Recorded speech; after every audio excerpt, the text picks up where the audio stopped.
souhaite la plus cordiale des bienvenues à notre émission On s'investit de ce 26 octobre. Des résultats financiers, il n'y en a plus, encore une fois, ce matin. Ford, 1,7 milliard de dollars de bénéfices nets. Pas vu ça des 107 ans d'histoire de Ford. C'est la seule entreprise, Ford, qui n'a pas été se mettre à genoux devant les gouvernements pour emprunter de l'argent. En fait, on a emprunté de l'argent, oui, mais on a tout remboursé de la dette. La dernière tranche de dette, là, c'est auprès de leur propre syndicat d'employés. Et on avait emprunté 3,6 milliards pour avoir remboursé ça vendredi. Et pendant la période où on a fait 1,7 milliard, on a réussi au surplus à rembourser un 2 milliards supplémentaires. Alors, imaginez-vous. Alors, Ford est en hausse ce matin. Par contre, je vous montre le titre de Rogers Communication. Il se fait ramasser un matin. Aïe, aïe. 2,93 38,38. Les résultats ont surpassé les attentes des analystes. Mais on s'attendait à ce qu'il y ait une hausse dans les prévisions, entre autres dans le domaine sans fil, ce qui n'a pas été fait. Alors, le titre est puni. Et pendant ce temps-là, vous avez Research in Motion qui gagne un autre 5 aujourd'hui, comme hier d'ailleurs. Alors, qu'est-ce qui se passe avec Research? Là, tout le monde revient.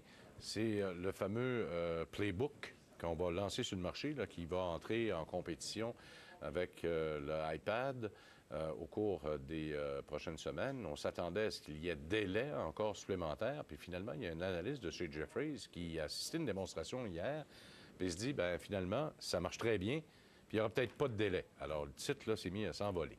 Alors, aujourd'hui, les marchés, comment ça se comporte? Bien, c'est légèrement positif. C'est grâce à un indice de confiance qui était plus fort que prévu aux États-Unis. Sauf que notre devise, ce matin, perd un quart de cent parce que la devise américaine, on revient un peu. Mais les analystes nous disent, faites attention avec les devises américaines, là. D'ici le 3 novembre prochain, ça risque de changer pas mal. D'ailleurs, on en reparlera dans quelques minutes avec Raquel Castiel, qui est gestionnaire d'actions chez Investissement Standard Life. Mais d'abord, Michel Marcoux. Bonjour. Davantage services financiers. Bonjour, Michel. Comment allez-vous? C'est une bonne semaine. C'est une bonne semaine, hein? Une bonne semaine. Oui. Pour la bourse, bien évidemment, la semaine passée, ça a été Yo-yo. yo-yo, un peu ordinaire. Si on peut voir sur notre premier tableau, d'abord, notre indice phare de la Bourse de Toronto, le S&P TSX, a baissé de moins 0,6, en fait, ce qui est très, très faible.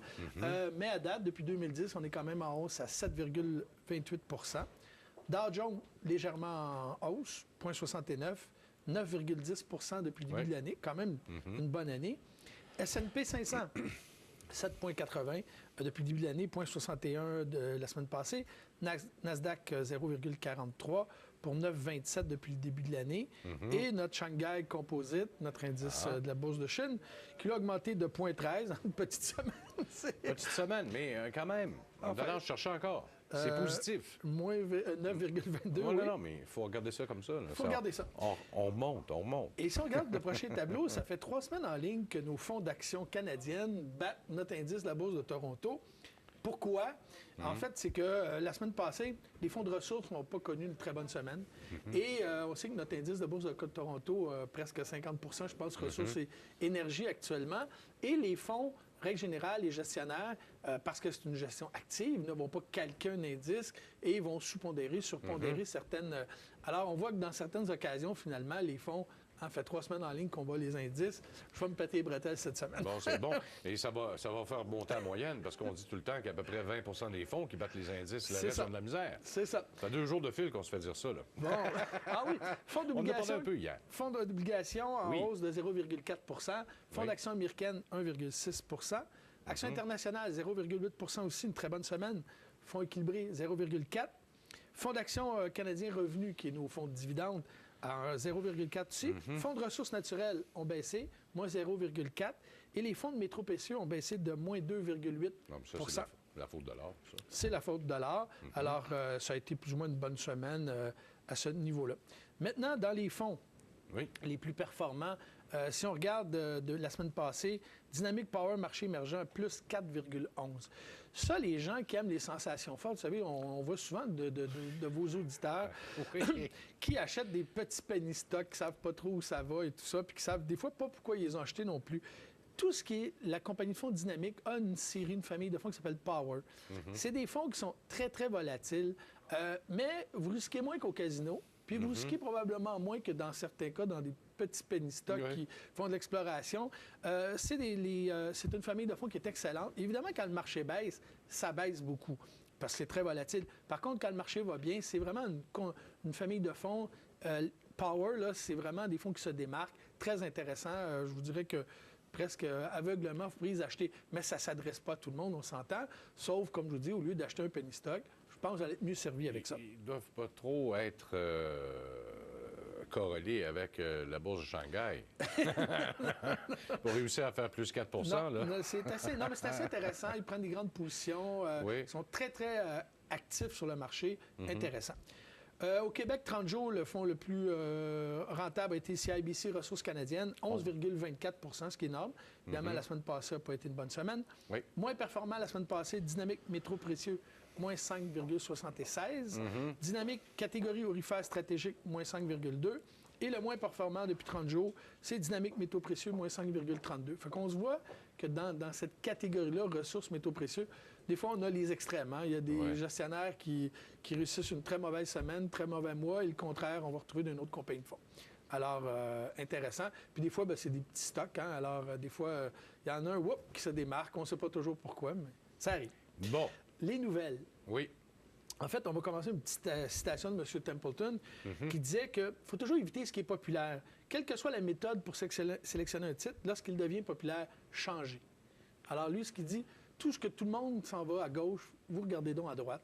Quand tout le monde s'en va dans un secteur, regardez donc l'autre secteur. Mais c'est pas facile à faire. La psychologie de l'investisseur, là, des fois, c'est difficile à comprendre. C'est pas facile à faire, mais M. Templeton, il a bien réussi. Alors, ça vaudrait peut-être la peine de s'en rappeler de temps en temps. C'est parce que les investisseurs, malheureusement, achètent toujours le passé. Ils n'achètent pas l'avenir. Alors, nous, on a des clients systématiquement qui, au début janvier, nous appellent, vont liquider tout leur portefeuille et vont acheter le fonds ou les fonds qui ont été le mieux dans les 12 derniers mois. À ne jamais faire.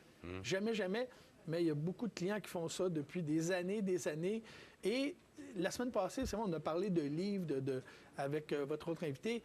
Et je pense que de lire à un moment donné ce genre de livre-là, même des livres qui ont été écrits dans certains cas depuis plusieurs années, ça nous remet un petit peu à la base du placement. On achète pas cher. On n'achète pas nécessairement ce qui est populaire, mais peut-être ce qui va le devenir. Il faut s'assurer que la compagnie fait des profits, qu'il y a une croissance. Alors, c'est toutes des notions qu'on oublie dans le moment quand on lit les grands titres de quotidien, quand on se retrouve après une partie de hockey dans la chambre des joueurs. Hein. Moi, je trouve toujours... Tu as acheté, c'était l'affaire. Exactement. Moi, je me rappelle toujours mon club de tennis. À un moment donné, avant les années 99, avant 2000, tout le monde parlait de placement, tout le monde parlait de portefeuille. C'est pas bon signe. Il faut faire attention à ça. Quand tout le monde s'intéresse trop à la bourse, il y a quelque chose qui s'en vient. C'est comme un raccourci sur la route par les temps qui courent. Ça, exactement. Puis, quand il y en a un, il le sait, c'est pas pire, mais il commence à le dire, tout le monde y va. Oui, puis tout le monde, en plus, a un titre avec qui il a fait beaucoup d'argent depuis quelques semaines, quelques mois. Alors, il intéresse les autres. Personne ne sait pourquoi nécessairement ils l'ont acheté, mais c'est hot. Puis, Nortel a été rien que ça, finalement. Oui, effectivement. Puis, ça a été de la grosse fumée, en plus, Nortel.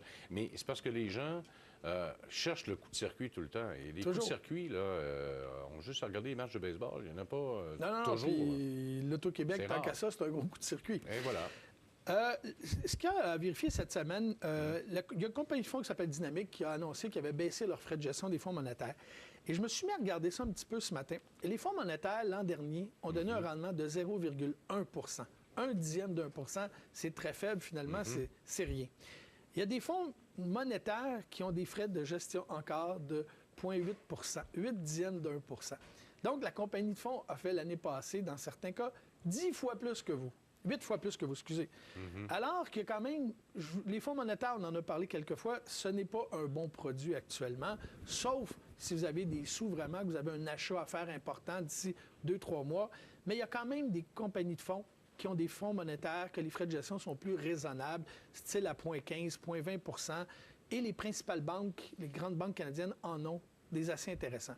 Alors, si vous voulez vous achetez une maison dans 3-4 mois, vous avez 100 000, 200 000, 300 000, évidemment, ce n'est pas le temps de placer ça dans un fonds d'action. Par contre, il y a certains produits comme les fonds monétaires et surtout les grandes institutions, quand vous avez des gros montants, il y a des fonds qui sont spécialisés, c'est-à-dire qu'ils vont prendre minimum 100 000, 25 000 ou 150 000 qui vous donnent des meilleurs rendements. C'est peut-être une solution, en tout cas. Mais faites attention à ça. Quand fait 8 fois plus d'argent que vous, il y a un problème. Mais quand on dit 0,2, 0,3 dans un CPG court terme, c'est pas mieux de prendre ça dans ce temps-là, 2-3 mois. Là. C'est aussi très, très faible. Hein? Ouais. C'est pas fort, mais un tien vaut mieux que 2, tu l'auras. Effectivement. Il y a la compagnie de fonds CIBC, la banque CIBC, qui a une famille de fonds qui s'appelle Renaissance, qui vient de lancer un nouveau fonds qui s'appelle le fonds Renaissance Immobilier Mondial. Je vous dirais, je ne suis pas sûr si le timing est bon, hein, parce que s'il y a une hausse de taux d'intérêt, il faut faire attention. Par contre, ce qu'ils ont d'intéressant, c'est qu'il y a 6 de leurs fonds qui existaient déjà, qui sont disponibles en devises neutres. Vous savez, actuellement, beaucoup d'investisseurs n'ont pas fait beaucoup de sous au niveau international ou sur le marché US parce que notre devise, le dollar canadien, a bien performé par rapport à la devise américaine. Ce genre de fonds-là vous met à l'abri de ces fluctuations-là. C'est-à-dire c'est que peu importe où va le marché de la monnaie, ça ne vous influence pas. Évidemment, il y a un coût à ça parce que finalement, le gestionnaire achète une petite police d'assurance. Il y a un coût à ça. Votre rendement peut être moindre, mais au moins, vous éliminez un des risques qui est le risque de fluctuation de taux de change. Alors, ça peut être intéressant. Par contre, est-ce le temps de les acheter quand notre monnaie est forte? On va le rappeler parce que les gens ont de la difficulté à comprendre ce concept-là. Quand vous achetez aujourd'hui un fonds international ou un fonds US, vous en avez beaucoup pour votre argent parce que notre dollar vaut cher. Si, évidemment, notre dollar continue à prendre de la valeur, votre investissement ne sera pas nécessairement à court terme, moyen terme, un bon investissement. Mais à partir du moment que le dollar canadien va reprendre peut-être sa place de façon plus normale ou va retrouver une différence plus importante avec le dollar US, bien évidemment, votre placement va être un meilleur placement. Donc, en gros, c'est ça. La Banque Royale a lancé un fonds de fonds. C'est qu'ils ont un fonds de revenus fixes. Vous savez, des revenus fixes, on en a parlé quelques semaines. Il y a les fonds à rendement réel, il y a les fonds à rendement élevé, il y a les fonds d'obligation court terme, moyen terme. Ils viennent de lancer un fonds de fonds qui comprend 6 fonds, si je me souviens bien, avec leur famille de fonds Philippe Eggert et PHNN, mieux connu sous le nom PHNN, et les fonds ABC, puis on fait un fonds de fonds. Très intéressant. Habituellement, j'aime pas ce genre de choses-là. Moi non plus. Il faut que je me laisse convaincre pour un fonds de fonds. Là. Moi, habituellement, j'aime pas ça. Sauf que la Banque Royale a des très bons fonds d'obligation. Et je regarde là, dans leur famille de fonds, dans ce fonds de fonds-là, c'est tous des bons fonds. Et là-dessus, je voudrais apporter votre attention. La compagnie de fonds, la Banque nationale, a une famille qui s'appelle Méritage, qui sont finalement des fonds de fonds. On en a déjà parlé, mais pas assez longtemps, puis on va y revenir à une émission. L'avantage, c'est que eux, ce qu'il y a à l'intérieur, ne sont jamais un de leurs fonds. Bon, tant mieux. Oui. 12h30, on vous retrouve à Raquel Cassiel tout de suite après la pause.